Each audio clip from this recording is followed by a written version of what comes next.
And so read it. It's very, very good. What me and Chandler talked about is we don't want y'all walking out of here saying, golly, a bunch of cynical, unhappy police officers who think the sky is falling. Chicken Little, the sky is falling. It is absolutely not falling. Y'all live in a very great place. We are safe. That's a community place. That's a high fives and hugs part of me. The political side. You live in a great community. It is great. It is a safe place. But we have to plan. We have to plan, and we have to practice.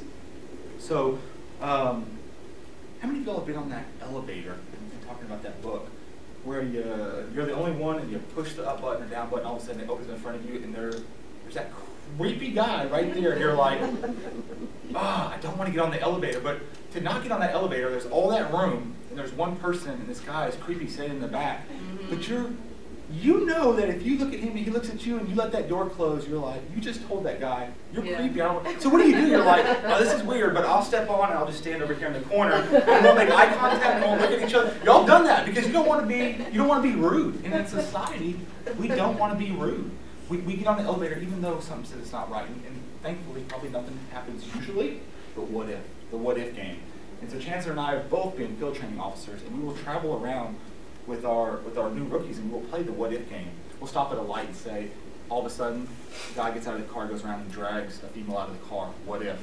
You're sitting in the parking lot typing reports and all of a sudden a gunman comes up. What if? You go to the house call and you come into the house, immediately to the left, somebody comes up to you with a knife. What if? So we play the what if game all the time, every day. And so I'd encourage you guys, ladies, play the what if game. I mean, you have some downtime whenever you're sitting around. What if? And at first it may sound kind of cheesy. I mean, nobody's going to come to Starry. We help people. Nobody, well, y'all know better than that because we've had calls where crazy people find you guys somehow. I don't know. Y'all are a magnet. I don't know. But I would encourage you to play the what if game. And then look at the statistics, right? Because history repeats itself. How many, well, he kind of gave it away, but how many school deaths have we had? I mean, what was it, 160,000 people killed? Something like that. Something ridiculous. Way too many school shootings and people killed from violence. And so a successful attack is one that we're not ready for. And so what's our most prized possession in the whole entire world, usually? Our kids, right? Our children is what y'all are dealing with.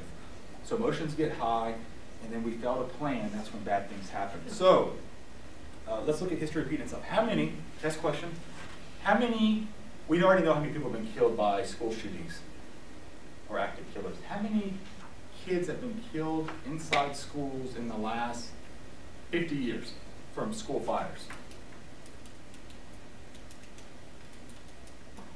So before you say that, definition of insanity, right? Just doing the same thing over and over and expecting different results. So keep that in mind. How many? How many do you think? Just tell me per table. How many people killed in fires in the last 50 years in schools? Real quick. 100. 3. 50. 50. Just real quick. 28. 28. Million. I wish it was 28. That's such a random number. I'd be like, you're spot on, but I can't say that. I mean, 32. 32. 0. 0. 0. That's what I was said. Yeah. See? You guys hear that? Yeah, I heard you. 0. Okay. 0. But we hate firefighters, police officers. We love them. We really do. We're jealous, right? They eat till they're tired. They sleep until they're hungry. We have all these jokes, and we go back and forth. But the reality is we're jealous because they work good as a team together. We're jealous because they plan well. So 0 people, 0 kids, 0, absolutely none have been killed in the last 50 years from active killers, active shootings. But what do? Every single semester we practice fire drills. They're great about that. They practice fire drills. On the walls of every single one of the kids' rooms, they have the escape route. Every one of them. Smoke detectors, right? They have smoke detectors everywhere. Inside the ceiling here, we have sprinkler systems. Here on the wall, we have fire extinguishers. At the exits, we have lit exit signs. And when those fail, they have a battery in there, so that way not only do they plan, but they plan for when the plan fails, right? They have a backup battery inside the...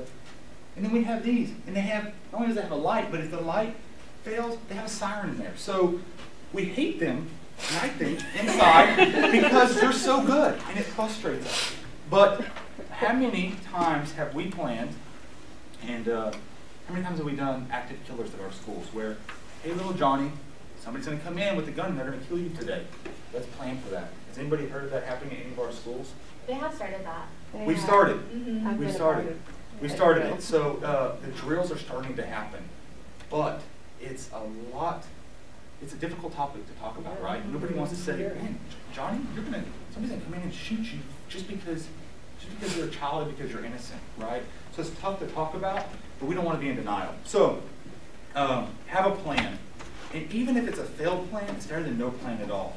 And I don't know who is a supervisor in here, but we want to give you kudos because the fact is, even if you walk away with one thing today, you're already leaps and bounds ahead of where you were yesterday and before this training. So failed plans are better than no plan at all. Y'all heard about at Hester's Crossing, the bank robbery that we had there at La Frontera, where they came in and they pistol whipped everybody and they beat them until they were bleeding down the side of their face and they robbed them. Did y'all hear about that?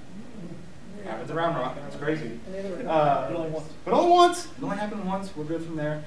So really, it came in, they robbed the place, pistol whipped them, bleeding down the side of their face. The good news is, we caught them before they left the parking lot.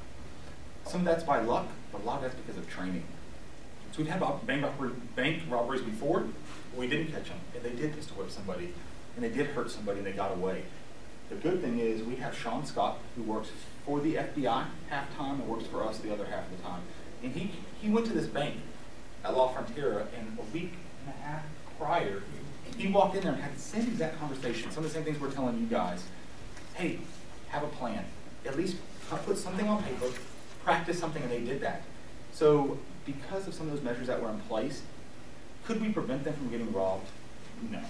It wasn't anybody's fault.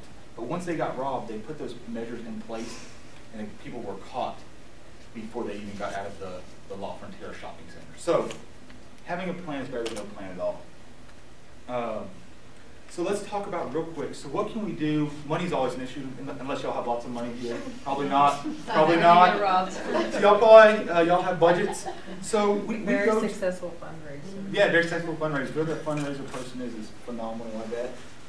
So what can we do? Because money, when we go out and I go to businesses or schools or private practices or even churches and I do security plans for them, we walk in front of those like Chancellor did. Number one thing is, man, I'd love to hear all your ideas, but I'm just going to tell you right now, we don't have any money, so we can't do any of that. I'm out. Some of this stuff's very cheap. We talk about when you walk around this corner, right? That's a blind spot. You go around this corner, none of you, unless you can see through walls, can see what's around that corner. How cheap is a little mirror that's tilted, two mirrors side by side? So that way, you know that you have a disturbance, right? You have a disturbance, and disturbances, name it, right? Up in this area, there's only two walkways that get back this way. Is that what I understand? I walked in this way and I walked out that way. So y'all know it's taking place that way. So how cheap would it be to put a mirror there and a mirror there, so when you walk out the door, you at least know you're safe this way or you're safe that way to at least exit out, from what I understand. The other thing is doors. When I go into the schools, they say, well, we have active killers, we can't chain the door shut. We can't lock the doors. Well, I agree with that, but there's magnets. So keep the door locked all the time. If the door's unlocked, then that means keep it locked. And just get a cheap magnet. And I always say magnets. I get made fun of. It's not magnets. It's magnets. So I'm trying really hard to say magnets. I really am focused here. So just cut up magnets and put them over the locked door. And then if there's a situation that occurs, how easy it is just to rip off that magnet off the locked door. When it shuts, all of a sudden it locks. That's cheap. I mean, that's quick because all of you have been in a hurry before. Sorry, my phone's vibrating in my pocket. Whenever you can't even get you're scared, you can't even get your key into the door to lock it because you're so nervous, right? Same thing's going to happen if all of a sudden you hear gunshots going off. You're not going to think, hey, where's my key? How do I find it? Just rip that off. Then what about, he talked about run, hide, fight. Well, you're inside this room. What? Oh, man, I'm the littlest person. Oh no, you're so tiny, right? Are you really going to block that door and keep every one of your friends safe when 50-pound gun-wielding person comes through that door? Are you going to block it? No, not even if you ate a buffet at a Chinese place, could you block it, right? You couldn't, you're so little. But if you take a doorstop, I saw one laying over there, put doorstops at every single door. And then you can jam a doorstop behind there. Doesn't like those. That's okay. After your inspection, put them there. Yeah, put it underneath their smoke detector. Right? Put it there. I know they don't like it, but it's to keep the door open. But in the event of emergency, it's to keep it closed. Absolutely. And then lights and cameras. So we'll talk about lights and cameras. Because y'all have some satellite positions or satellite locations. So I've heard some people tell me, well, the perception of safety, Officer Claypool, is more important than safety itself. I think that can get you into some trouble. The perception of safety is more important than safety itself. So some businesses have told me, well, Officer Claypool, if my employees feel safe, then that's what really matters. Oh, that's important, but I think actually being safe is more important than feeling safe. So we're going to put up cameras because cameras make people feel safe. And do they? Yes. But anybody who's being victimized, you want the bad guy caught, but once they've broken into your house, or they come into your bedroom, or they've assaulted you in some tragic way, or y'all dealt with people before, cameras only catch the evidence, right? You want to keep it happening before the cameras even happen. So cameras are good. I'm not saying let's not have them, but how cheap is a light? Put a light up. I mean, at y'all satellite locations, do y'all have lots of lighting? I would strongly encourage that. I really would. I would strongly encourage lights. We get into the debate of, well, if you build it, they will come, right? What's that little field of dreams? If you build it, they will come. Well, if we put up lights and it's going to trap people, maybe we can run them off. The reality is, bad guys don't like light. So put lights up, put lots of lights up. It's really fairly cheap, especially with LED now. You can just attach them. So lights, lots of lights. And then do y'all work in pairs or by yourself? Both? No. Okay. So y'all talked about having secret words or secret passages or secret phrases, so that way if you get into a situation where your partner may see something that you don't. Same thing with me and Chance. We work on the street. When you work together so much, you can almost eye coordinate and have a conversation with your facial expressions and your eyes, but what if you can't? And so I go to Celebration Church with Joe Champion, and I can tell you on his security team, we actually have a code word where if the crap hits the fan and he sees something in the crowd, we're going to go in there, get him off the stage, and he's not the only church like that. And I'm not saying Celebration is not church safe, but we've gone to a dozen churches here in the Round Rock area, and the pastors, it's the church of God. I mean, it's where you should feel the safest, but they have code words, they have security teams, they have measures in place in case something bad happens, because we have seen it happen. So my thought is, if a pastor or preacher or St. William's Church, we did it with them, the largest church in Round Rock, if they have secret phrases and words and sayings that tell the people in their audience, hey, get me out of here, something's not right, then maybe y'all should too. If there's two of you in a room and y'all need to leave, I don't care, whatever it is. If you're allergic to lobster, I don't care. Hey, I want lobster for dinner tonight. Whatever it is, just throw something crazy and wild out there. The person's going to think you're off, but you're trying to get away from the off person, so who cares what they think? So come up with a secret word or something like that. We talk about, so I'll tell you, one of my favorite people is Randy Hartford. He is the public affairs manager for Atmos Energy. We do the same thing. Every year, we go in there and we do a security briefing for them. And so, because he has new employees, he has these linemen that come in, and some read meters and some dig holes or whatever. Sometimes there's turnover.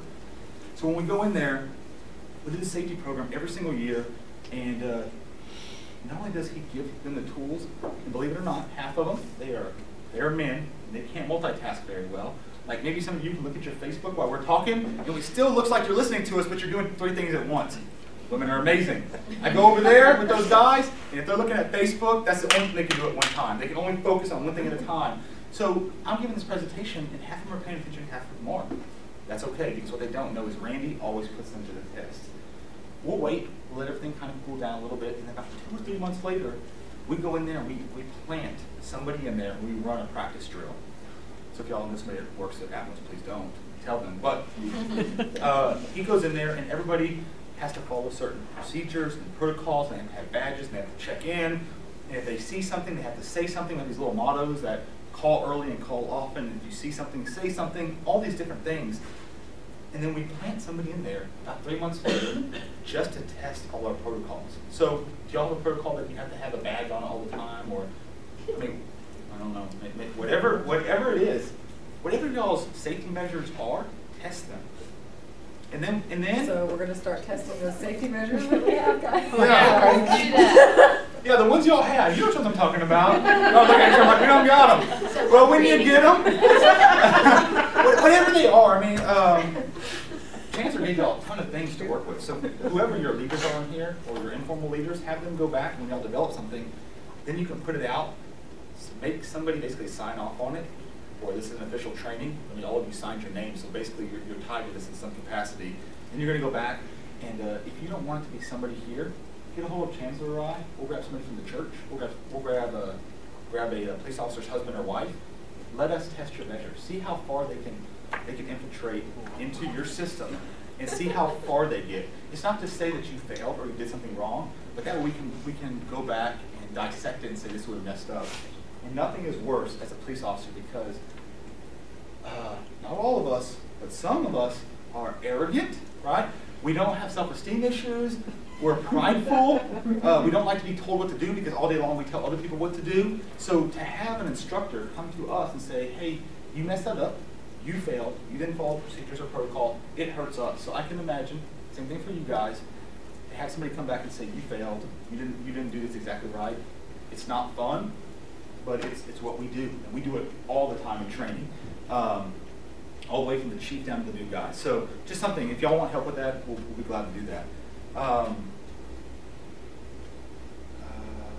Danger. Okay, so one thing we can do to prevent all of this, we can take away everything Chancellor said, everything that the sergeant, you'll have CIT come in, right? We can take everything he said and throw it in the trash. Take everything Mary Oliver said and throw it in the trash. Everything Chancellor said and throw it in the trash. And keep what I said. No, you take what I said and throw it in the trash too. Really. She's on face. And the way you can throw it all in the trash is just get away from talking with people, right? We can do that. And none of the stuff that any of the instructors said matters today. But because we deal with people, all of this stuff matters, right? And so I look at my bank, I have UFCU. They've done just that. They are never going to have somebody probably get pistol whipped, a bank killer, right? So we have one account at Wells Fargo and the others at UFCU. So when you walk into Wells Fargo, and you go have Wells Fargo or Chase, you walk in there and they say, hey, good morning, Officer Clayton, or Joseph Clayton, whatever they say. And then it's a lot of face-to-face contact, a lot of interaction, a lot of dialogue. You're dealing with the people. They'll shake your hand. They'll say good morning. They'll get you a cup of coffee. They even have these fresh-baked cookies. So you feel like you have to make a deposit every morning, right? But what happens at UFCU? Anybody have that bank? They have those automated teller where it's just like a... It's a machine. It's a machine. Yeah, it's a machine. You don't see a person. You go up to a machine. Got that one dude over to the side. One guy off to the side, but who knows what he does? I don't know. But you walk up to the machine, and everything's digital. It's like a robot. I mean, you get your money from there. You make deposits. Everything. So, has their danger risk gone way down? Absolutely. That's something UFCU decided to do. They said we're gonna mitigate and minimize some of our danger by just getting away from talking with people. Well, wow, that's great. That's not our business, though. That's not your business. That's not our business. We can't just put up this force field and say we don't want to talk. Because y'all have to, we can't throw away what Mary or Tim or the sergeant said. So, another thing is angles, body language. Chancellor's been to a ton of interview schools. And so when y'all are interviewing people, and maybe you can come back at some point and talk to them about body language. It's been many hours, but y'all have all seen before, even whenever we do interviews, we'll have two people sitting down side by side, and the door is right there, right? And so when we're talking, they're facing each other. But all of a sudden, we put a little pressure on them, right? So we're sitting this far apart, we're engaged, and we start putting pressure on them, and you'll notice their chair, they'll start going like this, right? And their chair will face whatever direction that door is. Try it, just for fun. Just try it with a kid or something. But it's fun. Just try it. maybe I shouldn't do that. But put some pressure on them, and you're going to see their whole body language is going to change in the direction they're going to face. I promise you, is that door. Why? Because they want you out of that room with you. They want to leave that situation because of what you're saying or what they've done or any of that stuff. So watch body language. Watch it. We watch it to survive, but we also watch it during interviews. And I think a lot of you guys, ladies, a lot of y'all is one-on-one talking, right? I mean, aren't you spending a lot of time dialogue and talking to people? So y'all are probably as good or better at reading body language than us, but just watch for that kind of stuff. The last thing is, we talk about the what-if game. Plan for the worst, expect the best. We do not want to get shot. We do not like getting shot. It's probably painful. But we carry tourniquets. And that's something that our last chief implemented. He said every single officer will carry a tourniquet with them. Very, very simple. And same thing, maybe y'all can implement that here. Maybe in a couple places in rooms upstairs, have a tourniquet. God forbid you ever have an active killer or an active shooter. If somebody gets shot, you want to go high and tight, right? So you want to go high on the limb, you want to go tight.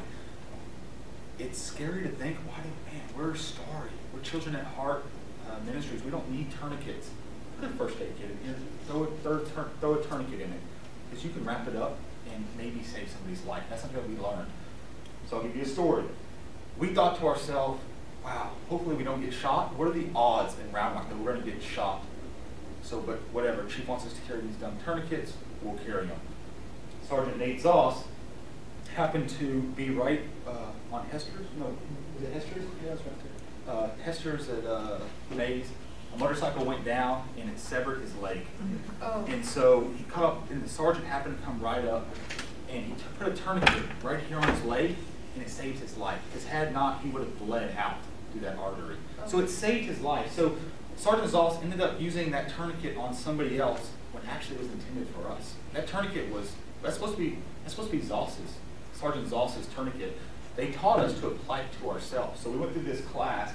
We're playing grab butt and high fives and joking around in class while they're talking to us about these tourniquets and not really paying attention. We signed the paper and they're teaching us, okay, you have one hand because this hand's been shot. So apply it here, apply it here. Apply it where you apply it and use it with one hand. So that tourniquet was ours. So I'll use it for somebody else. Same thing here. So put a tourniquet in here. I hope you don't ever have to use it, but use it for somebody else perhaps. So those are just some safety things in place. Let me see what else I have in my notes. Again, call early, call often. If you see something, say something. How many of y'all have called 911 before in Round Rock? Because I don't want to speak for Austin. 1, 2, 3, 4, 5, 6.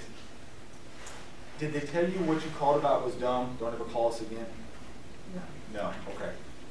If they do, and I work directly for the chief of police, if they do, anybody ever tells you that was dumb, don't call us, you wasted our time, get a hold of me, and I promise you the chief will not allow them to work for us anymore. We're not going to tell citizens that. Even though, like Chancellor said, people will tell us, I hate to bother the police, I hate to bother you. No, bother us. Please bother us.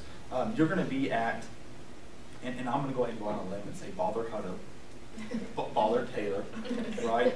Bother them. Because you're going to feel uncomfortable and you're going to say, man, I should call 911, but this seems so small. I just have this gut feeling and Dad's not right. He's showing up and he said he's going to be angry, but the last 3 times that he said that, he really didn't show up, so I don't want to call. Call, right? Call. You pay our salaries. And the last chief hated for me to say that, but you do pay our salaries. We work. I don't want to say it's necessarily for you, but with you. So call us. Let us come out there. And I can tell you here in Round Rock, we're never going to tell you, well, don't call us. So if that happens, I want to know about it, please. So if that helps you at all, those are just a few things. I promise you to be 30 minutes or 20 minutes open for questions. I lied, you have 10 minutes. But really, we would like to open it up now. Just 10 minutes, if we can, questions and answers. Anything that we didn't cover that we can cover. Any police questions, anything that happens, it doesn't matter. This is an open forum. You got a ticket, you don't know why. No. Is there something we missed? Is there something else? Who's the supervisor? Perfect. All right. Is there something else that you would like us to cover that we didn't, or that wasn't covered? Your expectations were we thought we were going to get this and we didn't. No, From any of the instructors. mostly because we're in this building and we feel really safe. Sure. Because of fobs and, I mean, we do. Our building We have is more fobs secure than and- the Starry building. Yeah, for it is sure. more I agree with secure. that. So, I mean, they could still conceivably, I mean, they could get in if they, Yeah. I mean, but if somebody wants in, they could get in, but they'd have to try a whole lot harder to get in I here. mean, but we've even put things in place like knowing that there's not suspicious people around, but people that Yeah, there was that some suspicion in the area. management and want back- to work on knowing and communicating that. We don't always automatically buzz people up all the time now, when before we would do that. I have access to the camera, so I can see it before I let anybody in. I think I'm the only one that has access to it, but. Okay. But like something like the mirrors, that's really helpful for us. She. Yeah. What do you think about, I don't know, like, a building that maybe there's no security around and someone works late and they're alone and you feel like if you're in with the client that the front door should be locked or just left open because you're still in with the client and it's already dark outside and you're running things? I'll block it. Absolutely. The devil you know is better than the devil you don't, right? I mean, at least you know a little bit about that person. one. You don't know about the person that might come in the door. Mhm. So I would say, I mean, at least you know something. Actually, I'll probably know a lot about that person, right? So at least you know quite a bit. And if you know so much that you don't feel comfortable being alone in that person, then the door should be locked. You should get in by yourself anyway. So I would say lock it. Absolutely. Is there a notification on that front door? When you go through that door that could be locked or unlocked, it buzzes? Yeah, it'd be. You know, it's crazy, but, Nothing. well, I was gonna say, there's a lot of places that still don't have Yeah, we don't have anything at all. Yeah. And, I mean, that's a simple, easy, whether it's a chime or whether it's, you remember, as seen on TV, you stick those little magnet things, and then when they break contact, there's a little chime or whatever you put on Easy windows. payments. Yeah, it's a $4.99. No, but anything with a little, a ding, a buzz, a chime, something that lets you know, if you have that discussion, I would say lock it, but if for whatever reason the decision's made to unlock it, I would at a minimum make sure there's something on that door so that when you do hear that chime, you know somebody's either gone out or coming out. So. Would you even hear that in session?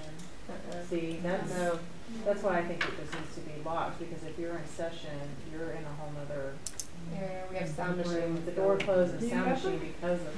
Do you only have just one counselor in the building? Oh, no. I think when I got asked to do this, I think I was told there's satellite locations where there is Yeah. one person with a client by themselves. Now that's a budget issue. I would say that's a no-no. I would say we shouldn't do that. But at the same time, I'm also not in your shoes. I'm not having to deal with what y'all deal with. So, yes. Oh, sorry. Yes, ma'am. So we definitely work with a mentally unstable population at times. And I was wondering, in session, when we're meeting in our office, what do you feel like would be the best safety measures to take? Like, should we have items in our office available to kill them?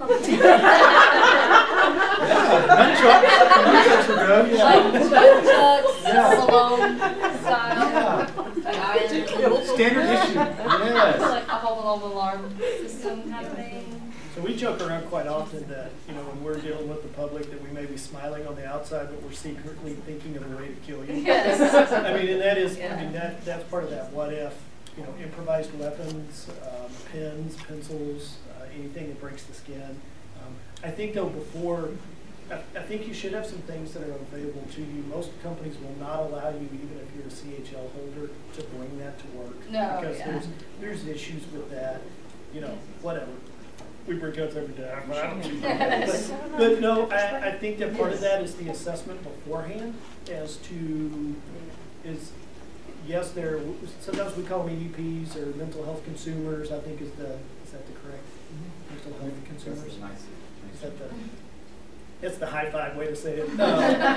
It's May Lisa. And there are times when, even with all the tools that we have at our disposal, we will not go one-on-one with those Yeah. individuals. So I think one, it becomes a judgment call in your pre-screening, but then if you've made that decision that you are going to sit down one-on-one with that individual in a tight-knit room, that I would absolutely have something. And you know, the thought is, if you conk them and then it gives you enough time to leave, you don't necessarily